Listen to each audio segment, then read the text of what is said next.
তপ্ত দুপুর, মাথার ওপর ঝলসে ওঠা সূর্য, তাপমাত্রা ছুঁই ছুঁই ৩৬ ডিগ্রি।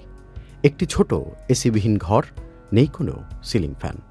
ঘরের এক কোণে বসে ক্লান্ত শরীরে দম নিচ্ছে এক তরুণ, নাম হাসান শিকদার।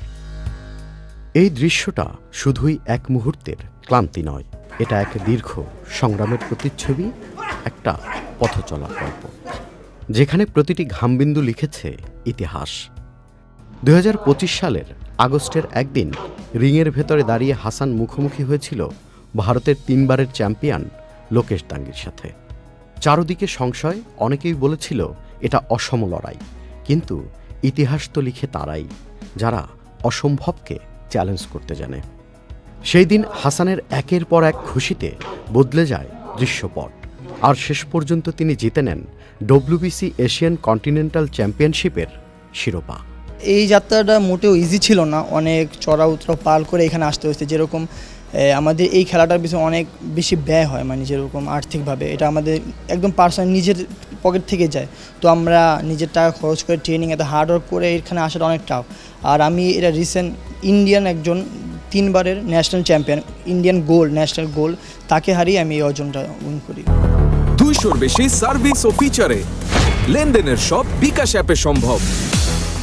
বাংলাদেশের বক্সিং ইতিহাসে পুরুষদের মধ্যে প্রথম স্বীকৃত আন্তর্জাতিক শিরোপা এটি। তবে এই সাফল্যের আড়ালে আছে এক কঠিন বাস্তবতা। বাংলাদেশে বক্সিং এখনও অবহেলিত, নেই পর্যাপ্ত প্রশিক্ষণ সুবিধা, আছে স্পন্সরশিপের সংকট, আর সমাজের এক ধরনের অনীহা তো আছেই। তবুও থেমে থাকেনি হাসান। তার চোখের স্বপ্ন এখনও সতেজ, ঠিক তাজা ঘামের মতোই, কিন্তু সেই স্বপ্নের ভেতরেও লুকিয়ে আছে একটুখানি আক্ষেপ। মূলত আমরা সরকারের থেকে বা সোসাইটি থেকে কিছুই চাই না, জাস্ট একটু কি চাই, যদি আমাকে সাপোর্ট করুক। কারণ কি, যেটা হচ্ছে লাস্ট আমি ওয়ার্ল্ড টাইটেল খেলতে গেছি, মানে ওয়ার্ল্ড চ্যাম্পিয়নশিপ, মানে আমার ইটালিতে ম্যাচটা অনুষ্ঠিত হয়। তখন কি হয়, বাংলাদেশ সরকার তো কোনো আমাদের হেল্প করে না। তো আমার ভিসা জটিলতার কারণে আমার ফ্লাইটে 12 ঘন্টা আগে আমি ভিসাটা পাই না। তখন আমরা ইটালি হাই কমিশনকে কল করি। তো ওরা কি করে, ওদের দেশের মানে যে স্বরাষ্ট্র মন্ত্রণালয় আছে, উনি নিজে কল করে বাংলাদেশ অ্যাম্বাসেডার বা ইটালি অ্যাম্বাসেডার যে বাংলাদেশে থাকে তাকে কল দিয়ে বলতেছে যে ওর ভিসাটা কমপ্লিট করে দাও।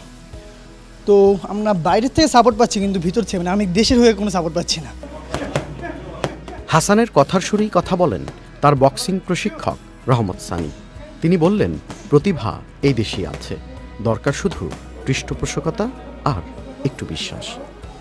যখন আমরা বাংলাদেশ থেকে শুরু করি, এমন একটা জিনিস যেটা চর্চা বাংলাদেশে নেই, এবং এটাও বলতে হয় যে কেউ চিনেও না।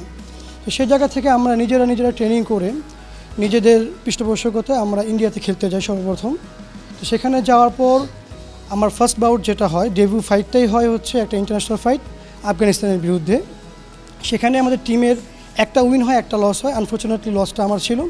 তো সেই জায়গা থেকে একটা জেদ কাজ করে আমার ভিতর, যে আমি দেশে এসে ফাইটার তৈরি করব, সংস্থা তৈরি করব, আমি আমার দেশে এই ধরনের প্রমোশন চালু করব, এবং আমার দেশের ফাইটাররা বাইরে গিয়ে আমি যেটা পারি না সেটা তারা অ্যাচিভ করে নিয়ে আসবে।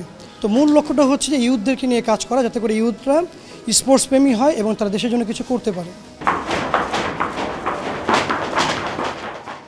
বক্সিং নিয়ে দেশের সার্বিক অবস্থান ও তরুণদের জন্য বক্সিং কেন গুরুত্বপূর্ণ, এই প্রসঙ্গে জানতে চাইলে হেলথ এডুকেটর ও বক্সার আসিফ হাসান সাগরের কণ্ঠেও শোনা যায় ভবিষ্যতের আশার বার্তা।